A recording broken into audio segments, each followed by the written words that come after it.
What's up, guys? I asked some of you on Instagram, what kinds of topics did you want to talk about? What were some of your questions? And these are what you sent me. So today is going to be a special Q&A episode.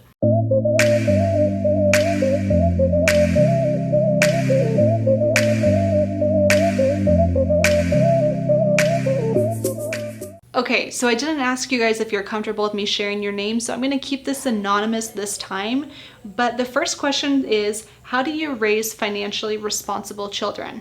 That's a really great question because kids are paying attention to every little thing. They are watching your every move. In fact, I learned this from Rachel Cruze on a podcast episode recently that I interviewed her on the Money Nerds. It was really cool, so go check it out. Comment, link box below, whatever, you know. And one of the things that she said is more is caught than taught. And I thought that was really interesting because kids are watching, they're observing, and ultimately what you say isn't as important as what you do. So just keep that in mind. But ultimately, when you're ready to teach your kids, what do you actually teach them about money? I think the first place to start is teaching them about hard work. That money comes from work. It's not just given to you. So I think it's important that you give them some chores and you pay them a nominal fee for doing those chores. Now, there's some parents that totally disagree with paying for chores, but I don't have kids, so I personally can't say. However, I definitely will be giving my kids money for doing chores. I think that just trains them to work and get paid, and that's what I want them to know. The next piece is make sure that your kids have 3 different jars. They have a savings jar, a giving jar, and a spending jar.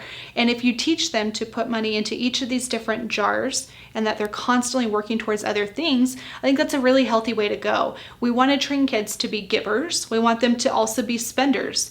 It's not very fun when you have a ton of money but feel really guilty when you spend.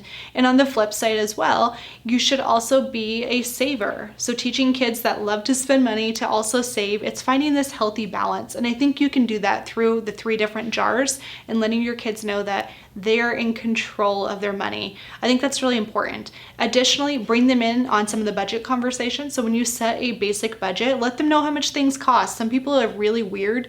We put this barrier in front of us and say you cannot see how much our house payment is or utility bills. And I think that's total BS. Let them in on the process and let them see exactly what things cost so they have a little bit more respect for what the money is going towards. Those are just my opinions, and I don't have children, but that's what I would personally do.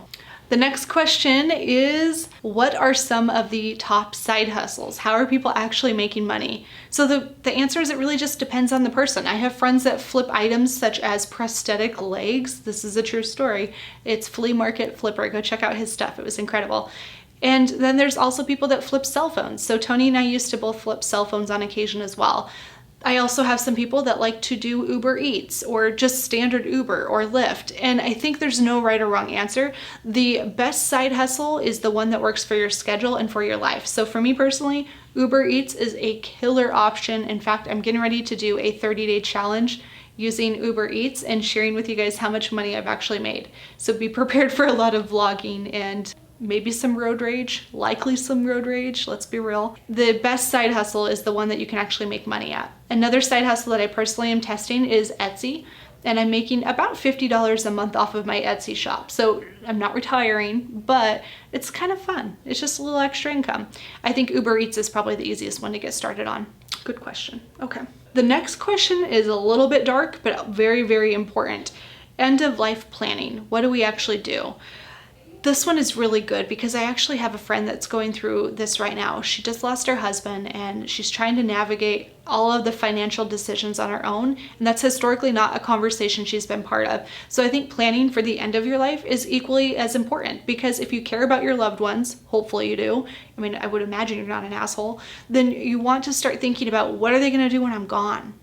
I know that's like a really dark conversation, but it's really important. So the first thing that you have to do for end of life planning is determine how much life insurance you need. You can go talk to an insurance professional. I'm not an insurance professional myself, but generally 5 times to 10 times the amount of your standard yearly income is sufficient for life insurance. So finding a policy that works for that, that's super key. You got to make sure your loved ones are taken care of if you do die, when you die. I shouldn't say if, it's always a when, but it's kind of a weird, dark conversation. The next piece that I think is really important is actually having everything lined out. So having a will in place. Get a will. You guys, you do not want to die without a will. It is such a mess. I've seen terrible, terrible things happen from that. It's easy. You can go talk to an attorney and you can get a will. There's even programs online that help you get wills and write them out.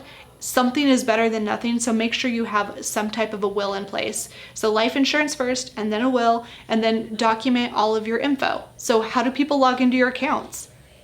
Make sure your loved ones know how. They've got to know exactly how to get into that information, so in case you do die, they're not in a crappy situation trying to figure out, how do I make the house payment? They already know exactly where to log in and what to do. So those are just some basics of end of life planning. I know that's like not a sexy topic. It's kind of scary, makes us feel a little uneasy. But with those tips, that's enough to get you at least started with the end of life planning, with the life insurance, the will, and making sure all of your passwords and your information, your login information is documented in a place where people can access that. Ooh, this is a great question. How do I transition from renting to owning a house? So carefully would be my answer, but honestly, it's make sure that your financial life is set up first and foremost. Houses cost more money. Yes, your house payment might be cheaper than rent in some areas, but as a whole, your primary home is still going to cost you more than renting a unit. So you have things like property taxes, property insurance, utilities, you have, fridge, appliances, furnishings, all of that stuff is on you. And a lot of times it's very, very expensive. When it comes to making that transition from renting to owning, first and foremost, make sure that you are well on your way to paying off debt and you have some type of an emergency fund put in place. So try to live off of your new house payment just to see how it would feel. So you might still be renting, maybe it's $1,000 a month for your rent, and maybe this house that you're considering buying is $1,500 a month. That's what your payment might be. So try that on. How does that $1,500 a month payment feel? Can you afford it? Does it feel a little too restrictive? That's a good measure to see if you're on track for buying a home, if you're ready for that. The next thing that I highly recommend is saving up for your down payment and doing that well in advance. Don't wait until a year before you want to buy a house. Go for like 2 years at a minimum of saving in order to get that house down payment fund. It's super expensive. You should probably go in with at least 10%, ideally 20%, but that's one of the things that I think is really missing from that transition from renting to owning a home. And then if you're ready to make that transition, if you already have your house down payment fund, you're ready to go, then the next piece is always overestimate how much it's going to cost you to move into your new home. The moving costs alone are not much, but the stuff that does add up is the furnishings, the decor, the lawnmower, the kayak if you live by a lake, that'd be cool. But whatever it is, it always adds up to a little bit more. So just make sure that you have enough money to cover those types of costs as well. I hope that helped. The next question is getting my soon-to-be hubby and I on the same page financially after the wedding. So here's the thing, if you're trying to get your significant other on the same page, you more than likely speak slightly different languages. Tony and I are very, very different people as well. So I tend to be a natural saver. I'm just a nerd. I like to see my account grow. I've always been that way. Ever since I was a little kid, I just like to save my money. Tony is more of a spender. Now, he's not crazy about spending, but he does enjoy spending a little bit more than I do. So when it comes to creating a common budget, it's important that you take those into consideration. If your significant other really enjoys eating out and that's where they like to spend their money, but you really don't, maybe you're the meal prepper, that's totally fine. Just make sure that it works for you. So maybe give in that area so that they can go out to eat a little bit more frequently while you're saving on the meal prep. But maybe you want massages and you want spa days on occasion. Work that into the budget. So it's all about give and take, but I think it all starts from from understanding why that person ticks, what's really motivating them, what's important to them. So have a really good conversation on what drives them and what's important. And I think that will be very eye-opening to begin with. And then one person can take control of the finances. I'm very okay with that. But when I say that, that doesn't mean that you both are involved. So come together, work as a team, sit down, look at the budget, go over all the numbers. They don't have to create the budget, but they do need to be involved with the planning process. They need to see the check-ins. They need to be involved in the money dates.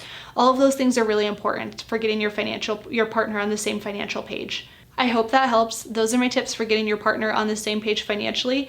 The important piece is to have the conversation often Don't make it only for bad things. You know, when something really terrible in your financial life goes wrong, that's the only time you talk about money. Ideally, you're sharing wins and you're sharing updates along the way so that there are truly no surprises in your relationship when it comes to finances.